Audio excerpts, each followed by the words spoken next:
Sanib puwersang naglayag ang mga barko ng China at Indonesia na naging dahilan naman upang magalit naman ang Taiwan kung saan tinawag itong isang tahasang probokasyong militar. Agad namang tumugon ang Indonesia at ibinuking sa Taiwan na niyaya umano sila ng China, ngunit hindi umano iyon military strike drill kundi isa lamang umanong passing exercise. Paliwanag pa ng Indonesia ay hindi umano sila nakikialam sa tensyon at nananatili silang neutral. Alamin na buong detalye mamaya. Samantala, sa unang pagkakataon ay inarmasan na ng Taiwan pati ang kanilang mga Coast Guard vessels at lumahok na rin ito sa mga military drills ng kanilang Navy. Ayon sa Taiwan, ang mga Coast Guard vessels na ito ay magiging backup sakaling sumiklab ang gyera dahil nagtataglay na ito ng mga anti-ship.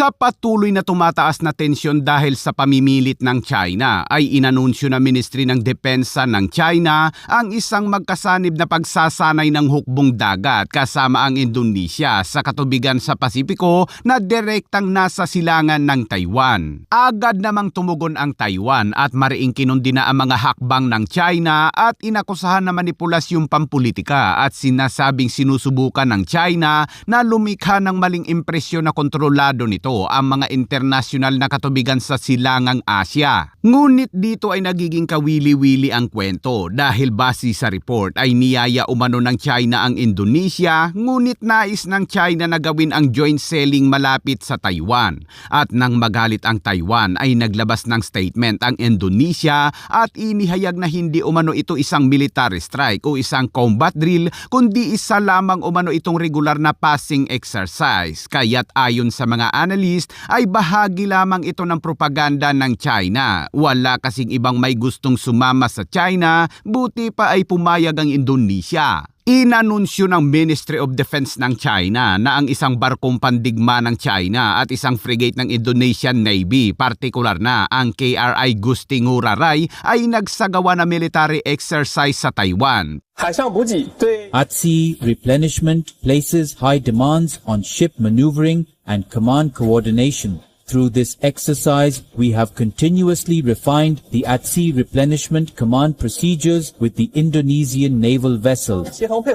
Pero ayon naman sa Indonesia, ay nagsagawa sila na magkasanib na ehersisyo, ngunit nakatuon sa mga komunikasyon at walang pagpapaputok na nangyari. Alam mo na mga kabayan kung sino ang nagsasabi ng totoo. Ang mga drill sa komunikasyon sa dagat ay normal, ngunit ang lokasyon na kanilang napili ay hindi dahil ginawa ito sa katubigang silangan ng Taiwan, isang lugar kung saan kamakailan ay sinimulan ng China ang pagpapadala ng mga Coast Guard nito upang isulong ang mga pag-aangkin nito sa soberanya ng Taiwan. Kaya naman tinawag ito ng Taiwan na isang tahasang probokasyong militar at ikinatwira nila na simple lang ang estratehiya ng China, imbitahan ang isang bansang hindi nakahanay tulad ng Indonesia na gumawa ng maniobra at pagpapakita sa mundo bilang teritoryo ng China. Habang muli namang nilinaw ng hukbong dagat ng Indonesia sa Taiwan na ang kanila umanong barkong pandigma ay pauwi na pagkatapos nilang lumahok sa mga aktibidad ng hukbong dagat sa Russia at Japan.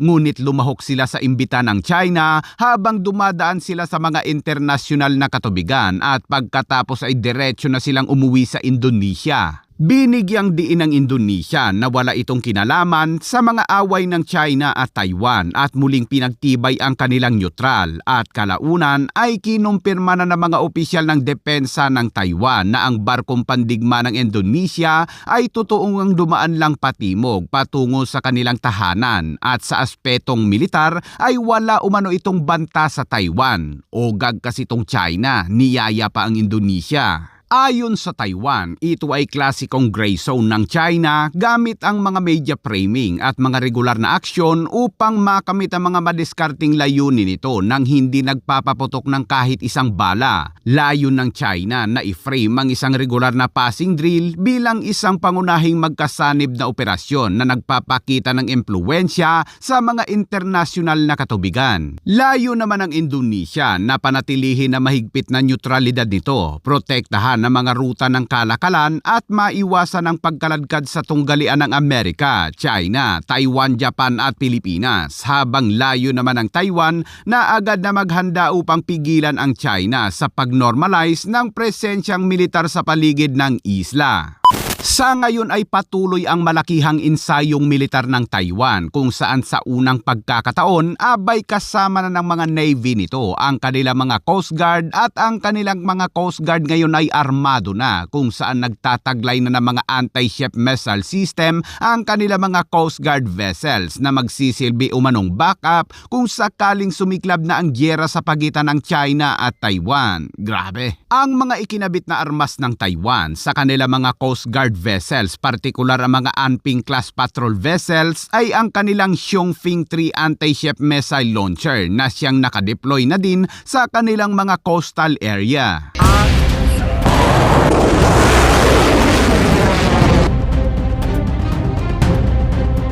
Samantala, nanawagan naman ng US State Department sa China na itigil ang mga military pressure nito sa Taiwan at hinimok ang ibang mga bansa na mag-ambag ng isang mapayapang resolusyon ng mga issues sa strait.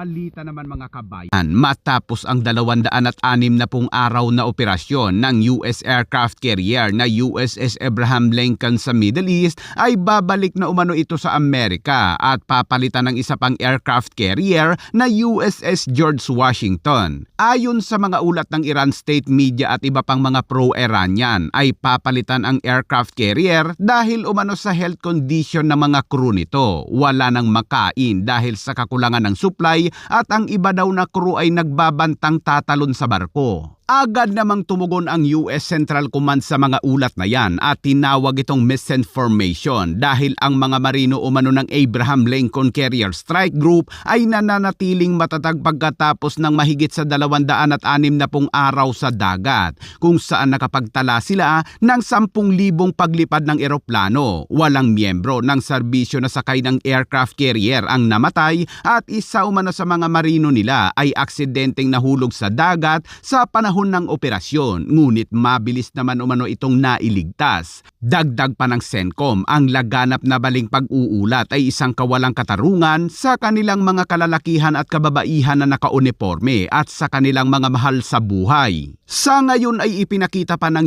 US Central Command na patuloy na rumoronda ang kanilang mga fighter jets sa Middle East na handa umanong lumaban saan man o alinmang bansa sa mundo.